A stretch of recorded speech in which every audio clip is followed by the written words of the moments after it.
हरे कृष्णा। आपका दिन शुभ हो। आप सभी पर कृष्ण भगवान की कृपा सदैव बनी रहे। माघ पावन माह में भगवान श्री कृष्ण के बाल रूप की कथा का श्रवण किया जाता है। इसमें माता यशोदा के जीवन को दर्शाया गया है। भगवान कृष्ण जब छोटे थे तभी से उन्होंने अपनी लीला आरंभ कर दी थी। बाल रूप में ही भगवान ने एक नहीं, दो नहीं, बल्कि 8 असुरों का वध किया था। जब देवकी और वासुदेव का विवाह संपन्न हुआ तो एक आकाशवाणी हुई। इस आकाशवाणी ने कहा था कि देवकी के गर्भ से जन्म लेने वाली 8वीं संतान कंस का वध करेगी। इस बात की जानकारी होते ही कंस ने दोनों को मथुरा के बंदी गृह में कैद कर दिया। इस बंदी गृह में कंस ने देवकी और वासुदेव की 7 संतानों का बारी बारी से वध कर दिया। लेकिन 8वीं संतान के रूप में जब कृष्ण का जन्म हुआ तो भगवान की माया से वसुदेव ने कृष्ण को यशोदा के घर पहुंचा दिया गया। लेकिन ये बात अधिक दिनों तक छिप न सकी। कंस को मालूम पड़ गया कि देवकी की 8वीं संतान का जन्म हो चुका है और वह गोकुल में है। इसके बाद कंस ने कई राक्षसों को कृष्ण की हत्या करने के लिए भेजे, लेकिन कृष्ण ने कान्हा के रूप में इन सभी राक्षसों का वध कर दिया। भगवान कृष्ण ने सबसे पहले पूतना का वध किया। पूतना श्री कृष्ण को स्तनपान के जरिए विष देकर मार देना चाहती थी। पूतना कृष्ण को विषपान कराने के लिए एक सुंदर स्त्री का रूप धारण कर कान्हा के पास पहुंची। मौका पाकर पूतना ने पालने में खेल रहे कृष्ण को उठा लिया और स्तनपान कराने लगी। श्री कृष्ण ने स्तनपान करते करते ही पूतना का वध कर दिया। पूतना की मौत की खबर सुनकर कंस क्रोध से पागल हो गया और उसने बदला लेने के लिए तृणाव्रत नामक राक्षस को भेजा। यह शक्तिशाली राक्षस था जो बवंडर का रूप धारण करके बड़े बड़े पेड़ों को भी उखाड़ देता था। तृणाव्रत बवंडर बनकर गया और कृष्ण को भी अपने साथ उड़ा लिया। इसके बाद श्री कृष्ण ने अपना भार बहुत बढ़ा लिया, जिससे तृणाव्रत भी संभाल नहीं पाया। जब बवंडर शांत हुआ तो कृष्ण ने गला दबाकर तृणाव्रत को मार डाला। कंस अब कृष्ण के खून का प्यासा हो चुका था। उसने पूतना और तृणाव्रत के बाद वत्सासुर को भेजा।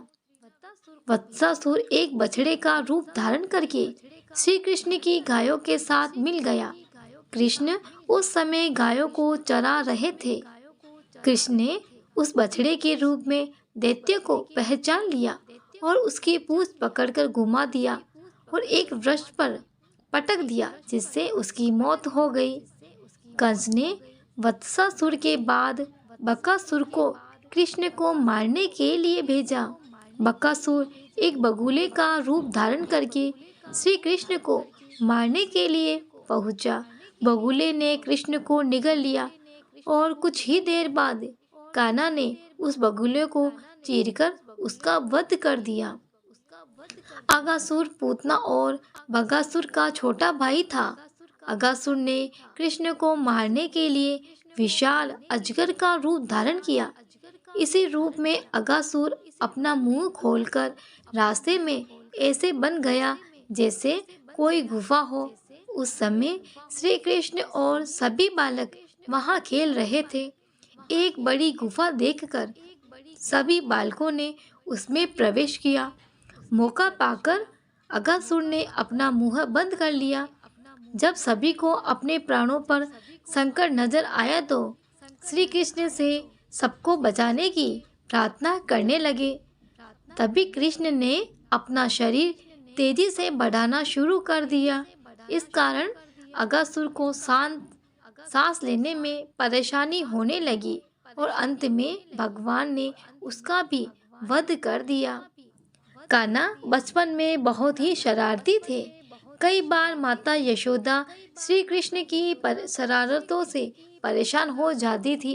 एक बार जब ये अधिक परेशान हो गई तो उन्होंने कृष्ण को उखल से बांध दिया। तब माता यशोदा घर के दूसरे कामों में व्यस्त हो गई। जब कृष्ण उखल को खींचने लगे, वहां आंगन में दो बड़े बड़े पेड़ भी लगे हुए थे। कृष्ण ने उन दोनों वृक्षों के बीच में उखल फंसा दिया और जोर लगाकर खींच दिया। ऐसा करते ही दोनों वृक्ष जड़ सहित उखड़ गए। वृक्षों के उखड़ते ही उनमें से दो यश प्रकट हुए, जिन्हें यमलार्जुन के नाम से जाना जाता है। ये दोनों यश पूर्व जन्म में कुबेर के पुत्र नलकुबेर और मणिग्रीव थे। इन दोनों ने एक बार देवर्षि नारद का अपमान कर दिया था।